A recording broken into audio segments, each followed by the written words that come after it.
So my second area, I served in a place called Paradise Valley, which is in this kind of ambiguous place between Scottsdale and Phoenix. And it's a little bit nicer of an area, definitely nicer than where I'm from.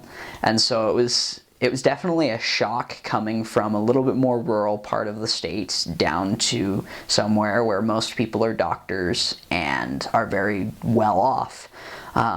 My second night in the area, we went to dinner with a member who offered to pay for all of my medication for the next 2 years. Which comes in, actually it's less expensive than it could be, but it would probably come in at about $500 a year.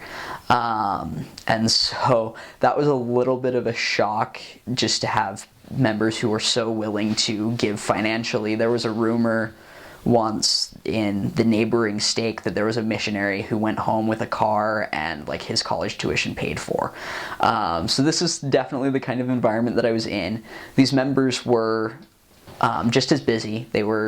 They had jobs that demanded a lot of them, but they were also just as willing to help. And it was a lot more intellectual for sure. They were willing to be the brains behind our work as missionaries, which definitely helped a lot because I spent a lot of time on my mission worrying about the process of doing things. And I'm a very list-oriented person. I would always be making lists of people we were teaching and who their home teachers were and the last time they came to church, and I just had everything documented.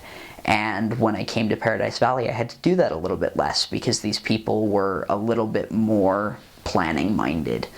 And that was another thing I really appreciated with those people, was just the fact that they took a lot of the load off of my shoulders. I was there for 2 months. I spent 3 months in Eager, the tiny town, and then 2 months in Paradise Valley. And those last 2 months I was dealing with migraines and I was really, really struggling. I was in bed for 8 days straight. And during that time when I was having a rough go of things, these members stepped up and they were willing to help fill in when I couldn't physically get out of bed and couldn't make all of the plans that I wanted to make. And I'm really, really grateful for the effort that they put forth.